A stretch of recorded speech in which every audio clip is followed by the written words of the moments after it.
it's great to see you all this afternoon, okay? So I'm very pleased to welcome Stephanie Austin and Judy Leigh. They'll both discuss their crime fiction with plenty of opportunity at the end for questions. Do get your questions thought about at the moment. There'll be plenty of time for that at the end of the two people. So we'll begin with Stephanie Austin, we'll go on to Judy Leigh, then we'll have questions for both of them at the end, okay? So Stephanie, over to you. Thank you. Well, hello. Right, so we're here for a crime afternoon. What's the fascination with crime, do you think? Is it because, according to statistics, 1 in 50 of us is a psychopath? 1, 2, 3. The one at the back. Okay. Come on in.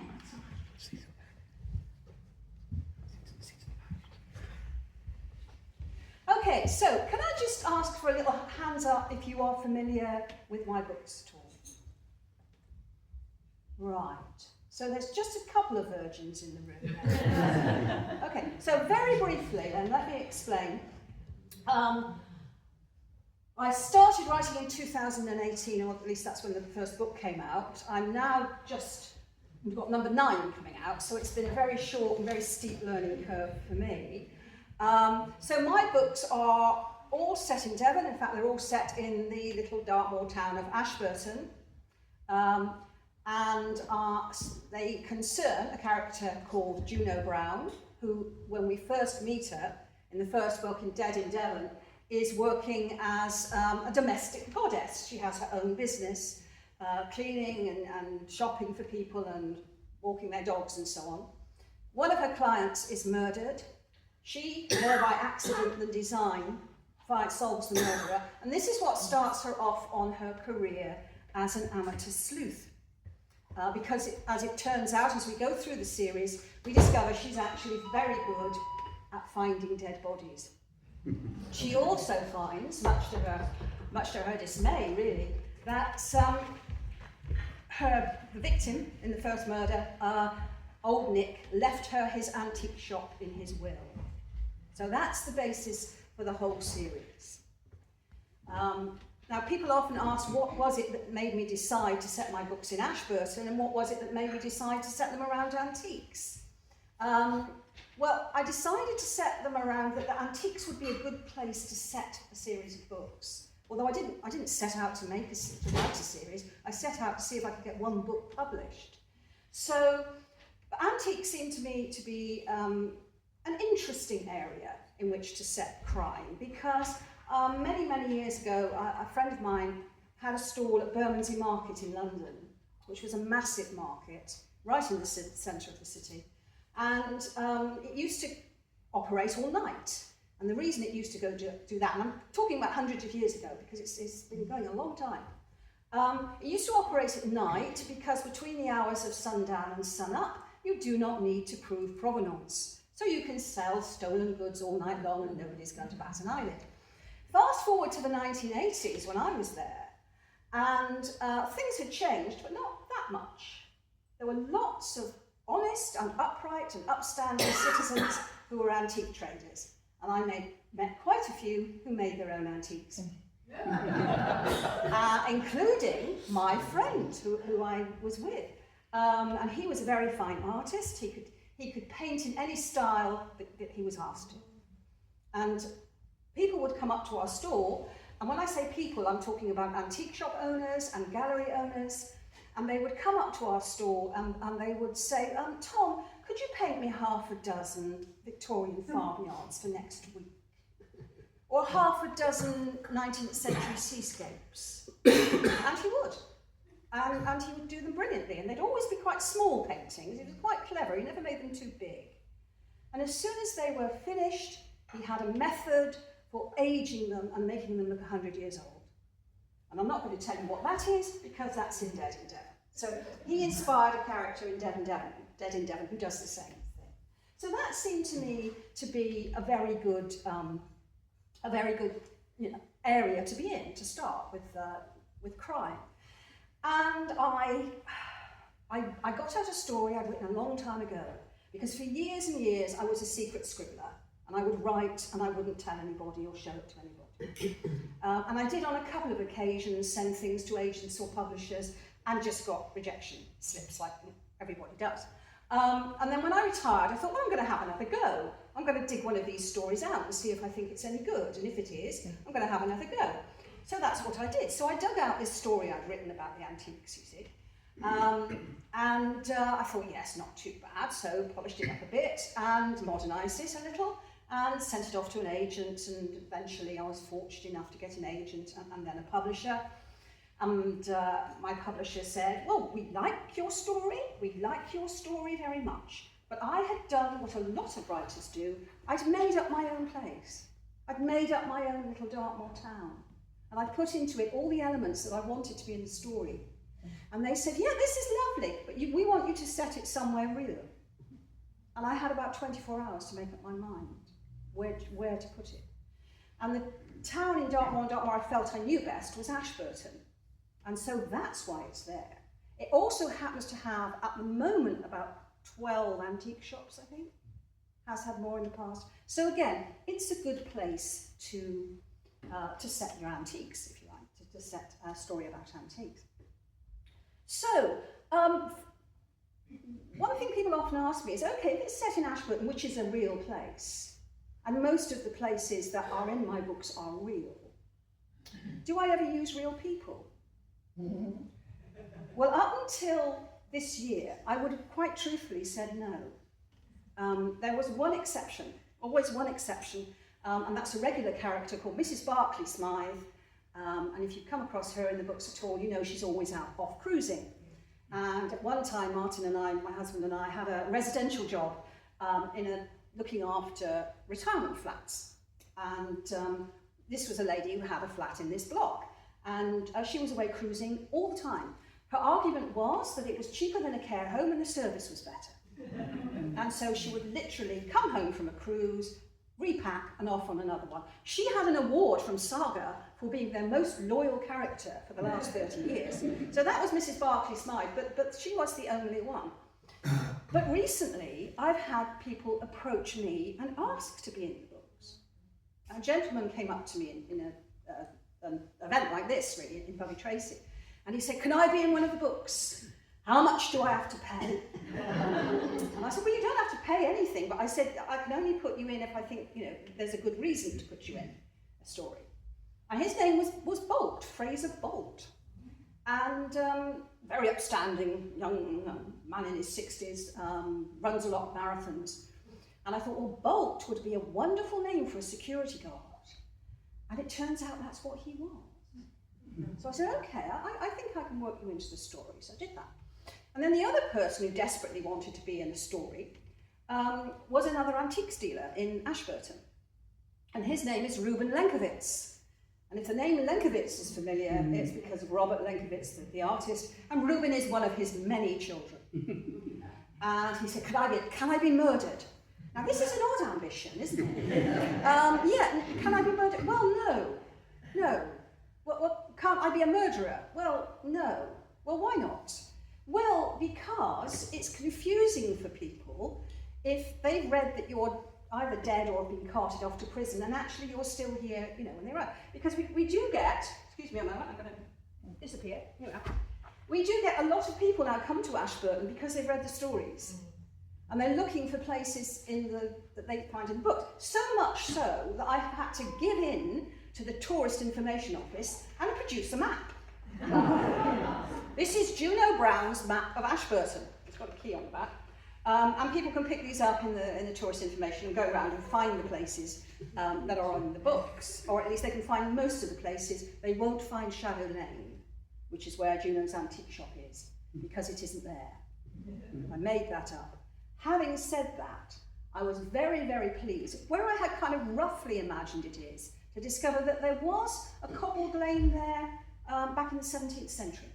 So I like to think that that's where it would be. That's where it was. So, book 9. What do you do? Where do you start with book 9? People sometimes ask me, do you plot it all out beforehand? Or do you make it up as you go along? Now, I don't know what Judy's answer to this question is going to be, but mine is I make it up as I go along. But I would be a liar, though, if I said that was totally true. It's a mixture of things, really.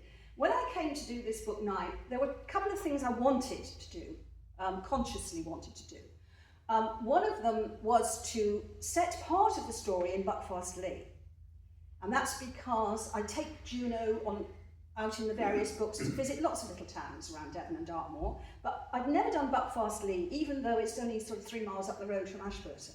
And I thought, well, I'd like to do something in Buckfast Leigh. So that was one thing that I'd consciously thought about. The other thing was, I really wanted to set the murder, the mystery, around an antique. And you might think, well, you know, antiques are in all these books, but they are in a peripheral way. They're not always the centre of the story.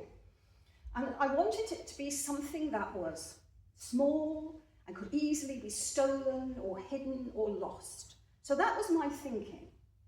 And then along comes Ruben Lenkovitz and says, I want to be in your story. And he owns this amazing gallery with his father's paintings and a lot of portraiture and antiques. And he is also an expert on gemstones. So I said to him, Ruben, what is the most precious gemstone that there is? And he said it's a red diamond. And I didn't know that diamonds could be red, but they can. It's a fault in the structure that makes us see them as red in colour. And only about 30 of them have ever been found.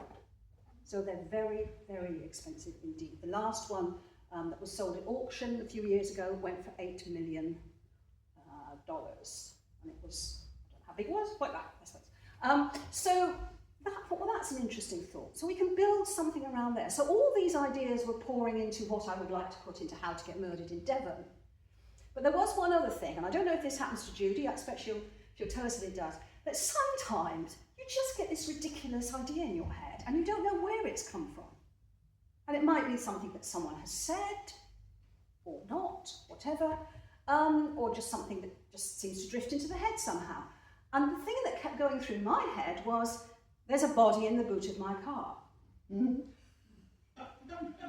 So with book 9, what I have done is I have set a story that's partly in Buckfast Leigh, concerning a red diamond, and also concerning there's a body in the boot of my car. So I'm going to read you the opening of the book, just so that you'll see what happens. There's a body in the boot of my car. I considered this joke in very poor taste, just because I've discovered the odd corpse myself. That's not even remotely funny, I said. There was a pause at the end of the line. Daniel sounded breathless. He repeated his words deliberately, weighing each one with care. There is a body in the boot of my car. I realised he wasn't joking. When you say body, you mean a dead one? Yes. I struggled to make sense of what he was saying. I dropped him off at his car barely 15 minutes before, outside Moorview Farm. I'd only just got back through the door of Old Nick's. Have you phoned the police? Of course. They're on their way. Now I'm phoning you. Well, where are you? I knew there was no phone signal at the farmhouse. You must have run down the hill. I didn't fancy driving, obviously. The sarcasm didn't fool me. I know the man I love, and I could hear how shaken he was. Daniel, are you sure this person is dead? Oh, yes, he answered softly. I'm coming straight back. If you could, Miss B, the police will want to talk to you anyway. I'll be there in a few minutes, I promised him. I'm going to have to go, he told me. I can see a police car coming. I better get back to the farmhouse, meet them there. The line went dead. I shoved my phone back into my bag and swept up my keys from the counter where I had dropped them a minute before. I've got to go. Sophie looked up at me reproachfully from the painting she was working on. It's Friday, Juno. You haven't forgotten I'll be going in a little while. She'd be off to catch her bus to Cardiff soon, to spend the weekend with her boyfriend who was at university in St David's. She'd come in early to open the shop as a favour to me. I was supposed to be in charge today. Pat, busy at the animal sanctuary she helps to run, couldn't do Fridays. It's okay, Soph, just put the close sign on the door if I'm not back before you go. She arched her dark brows quizzically, as if finally taking in the fact that something was wrong. Are you all right? I've got to go back to the farmhouse. There's a problem with Daniel's car. She frowned. The one you just bought him?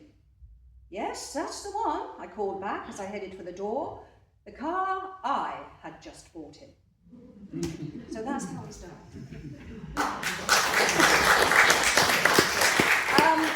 So when we talk about, I've got a few more minutes, a couple more minutes, something like that. Yep. 10 minutes. When you talk about sort of building, do you plot it all out beforehand or do you make it up as you go along? That is true, but it is also true that if it's a murder mystery, whatever it is, whether it's cosy or whether it's dark psychological thriller, it doesn't matter, because there is a structure embedded in the fact that it's a murder. And that is, you have to answer certain questions. You have to answer who, what, how, when, why, where, actually, forget the what, yeah. So who's been murdered, where, when, how, and by whom? You have to answer those questions for your reader, otherwise you're cheating your reader. So that structure is implicit. You spend your time answering the questions that you ask at the beginning of a book. Does that make sense? Yeah, okay, I'll give you another example, just a second. Okay, the dog. I end up talking a lot about this one because this is the fourth book in the series, and for the first three, my publisher was very happy to accept my title. I got to this one, and I wanted to call it See Dartmoor and Die. You see, everybody laughs. I think it's a great title. No, they didn't like it. Could I come up with something else? Could I come up with a list? Well, let me tell you, I find it difficult enough to come up with one title, never mind a list. So I gave them a list, and at the bottom of the list, the one I liked the very least was the Dartmoor Murders. But give them credit for knowing what they're doing. It's a very popular title. Faced with a load of books and not knowing which one to choose, people often go for this one. But just another example of, asking a question at the very beginning of a book and then having to set out to answer them. There's nothing like a dead body for adding weight to a wardrobe. It wasn't in the wardrobe when I bought it, of course. There was nothing in it then but a lonely wire coat hanger and a faint smell of mothballs. I didn't want to buy the thing in the first place, but the crafty old bugger wouldn't sell me what I really wanted unless I took the wardrobe too. So that's another example of that. Okay, there's a body in the wardrobe. Juno has bought it. It wasn't in there when she bought it. When did it get in there? Who is it? So this starts off these questions, all of which have to be answered. So that, in a way, provides us with a structure for our books. I was very surprised when my first book was published to find myself advertised and publicised and described as cosy crime. Because I didn't know what that was. I thought it sounded ghastly. I thought, here we have, what is it? Murder by flower arrangement? Kittens? I mean, what is this cosy business? And how can crime be cosy anyway? Well, I think crime is cosy in some ways. I think the popularity of cosy crime has a lot to do with the fictional world that we're presented with, in which the guilty are punished, the innocent are set free, and everything that went wrong at the beginning of the book with people is put right at the end. And I think that's part of its appeal. And we rely on, and we develop confidence in those characters, whether it's Poirot or Marple or Vera or an amateur sleuth like Juno, that person will get to the bottom of this and will solve it and will put it all right. So I think there is comfort in crime to some extent. Sometimes cosy crime can be, very, very cosy. Nobody's ever actually going to get in any danger. Now, my books aren't like that. I like to get Juno into as much danger as I possibly can and then get her out again. So I like to think of my work as the dark, sexy underbelly of cosy crime. But I don't think my publishers would say it like that. Are we okay? Yeah? You want another 4 minutes? Oh my God. So we've talked a bit about people in the books and places. There is a disadvantage to setting fiction in a real place, because real places change. And the number of times that wretched people in Ashburton have closed down their businesses and then opened them up under different names. There is also a flip side to setting things in a real place too. I mean, sometimes people will approach me and say, well, you've never set anything in, you know, wherever they live. And it's lovely, you know, you should come there and you should see. And the great thing about particularly the settlements on Dartmoor is that they usually have something wonderful about them. They usually have an interesting history or a legend or a myth, you know, or some fantastic story that goes, or some very famous person that lived there. So there's always something that you can hook onto and can kind of engage the reader and bring them in. But as I was saying, there is a flip side. I did have a gentleman approach me at a meeting, something like this, and he came up to me and said, Plymouth isn't all bad, you know. And I said, well, you should see what I write about Torquay. So, you know, you have to be careful that you don't, you know, offend people. But it does draw the reader in. I think we all enjoy reading about places we know, don't we? You know, somewhere we've been. I enjoy very much Peter Lovesea's books, because his detective is in Bath, and I know Bath quite well. And it's fun to think, well, I sat there, or I've been in this restaurant, or I've walked along this street. So, you know, there are good, sound reasons why my publisher said to me, we want it somewhere real. It's because it does draw people into the stories. It does help to sell the books. So, Thanks, Stephanie. I'm done. I mustn't go on too long because we're waiting for Yeah, that's Judy. lovely. Thank you very much, Stephanie, for that.